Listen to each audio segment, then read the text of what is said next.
Hey, what's going on, folks? Hero Stormwolf here, and today we have a special announcement that comes from Bandai Namco themselves. They have recently sent out an announcement trailer for Dragon Ball Xenoverse 2. That doesn't come to any surprise for those who played the first game. It did very well. I guess not review-wise, it did as you expected. I mean, it got some 7s, 8s, and 9s, and sales-wise, I believe it sold around 3 million copies worldwide in its lifespan, which is actually really good, especially for any anime game. If you're not like Naruto or something, it's a very niche crowd to actually sell things like that. But anyway, that's beyond the point. Today they released a 1 minute and 10-second trailer, and I just have a couple of notes that were in the trailer that I thought were interesting that maybe other people have picked up on as well and would like to discuss. So I won't be playing the trailer just for copyright reasons. So you'll probably see some Naruto or maybe even some Xenoverse if I can boot it up and get some matches in. But regardless, I'll just kind of tell you where I'm at in the trailer and what I'm looking at for those who want to follow along as well.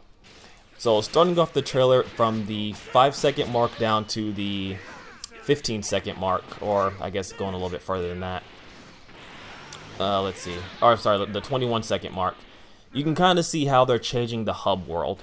The first Xenoverse hub world was very bland, and I think it was like 3 or 4 areas, and like 2 of them was the only ones you would really go into. Maybe 3. It seems like they really expanded upon that and actually allow you to fly around the hub world, and you actually see some interaction, hopefully. Some more NPC interaction to kind of like play throughout the store instead of just like going to the mission counter and picking up a mission and then doing it from there. That would be a lot more, that'd be more of a quality of life type thing, and I hope they really improve upon that. Moving on from there. The story kind of like, or it starts off kind of like what the main story of the game is going to be, and which you could probably guess if you played the first one from the 24-second mark. It's showing off characters from the series. Around the 29 and 30-second mark, you can actually see Turles and Lord Slug.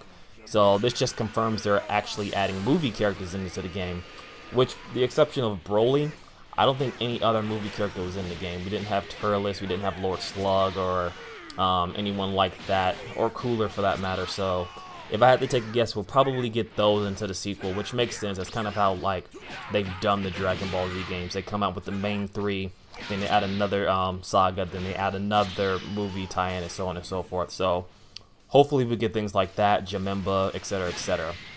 We're of course gonna have the same sagas, the Saiyan, Cell, Frieza, and Majin Buu sagas. Those are going to be staples in every Dragon Ball Z game. There's no running away from that.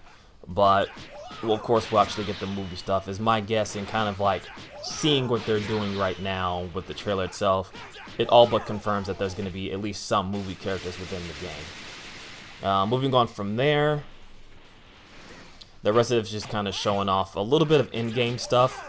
Unfortunately, this shows no actual gameplay, which is very disappointing. I kind of was hoping to see some new improvements on it, but again, as an announcement trailer, it does what it does. Going on to the 50-second mark, you'll see they're mentioning the past, which of course they show off Frieza pretty much killing Bardock, which will probably have Bardock's movie into this game, which is him actually being, I guess, technically the first Super Saiyan. That movie was really weird. It was cool, but really weird in terms of like trying to add it into the Dragon Ball Z timeline. Anyway, moving on from that, and then it goes into the future at the 52-second mark. And here, this is what I was really interested in. It seems like they're adding the history of Trunks into it. And many of you might not know this. Hell, probably no one knows this in terms of YouTube, but Trunks is one of my favorite Dragon Ball Z characters. At least future Trunks, not whiny bitch Trunks that goes within the regular series, but like future Trunks. Future Trunks is a badass. That's one of my favorite characters in the entire series. But it seems like we'll be definitely going through his storyline, the history of Trunks movie storyline. So that's gonna be really cool to play through. That wasn't the most interesting part about that little segment though. At the 50-second or 57-second mark, there is something called, or a little slide that has outcomes you wish were different. Now, this is speculation, and there's no way to actually confirm this, but if I had to guess, I would think that they are going to allow you to alter the timeline somewhat. And what I mean by that is maybe have like choices to where you can either choose to fight with either like Goku against Frieza, or you can side with Frieza and fight against Goku. And if you win with Frieza as an ally, it will change the timeline Maybe not for the rest of the entire game, but kind of like see a different outcome, like what if scenarios. Those would be cool. I would love to see those come back. I don't think those have been in a game since the first Raging Blast. They may have been in Raging Blast 2, but I know that there was definitely a Raging Blast, hence we got Super Saiyan 3 Vegeta. After that is kind of the end of the trailer. They do the whole, showing the announcement, the little title screen, and that it will be coming out sometime this year. If I had to take a guess on that, my guess is probably around August, September, probably in the fall. I know that the Dragon Ball Super series, the English version, is coming out in the States, I believe, around June.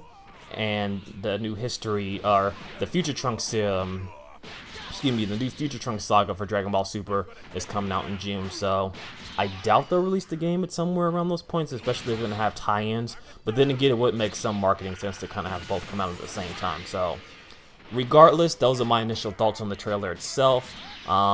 Disappointed that there's not no actual gameplay, but if you actually look at the trailer and kind of break it down a little bit, they did reveal a couple of things that are interesting, to say the least. As I said before, I'm going to pick up this game regardless because I'm a huge Dragon Ball fan, and I think the first one was really good. I played the shit out of that, and I'm looking forward to playing the shit out of this. So let me know what you guys think after you watch the trailer. What are your thoughts on it? What do you think? Do you think I'm close to anything like that, or do you think I'm way off?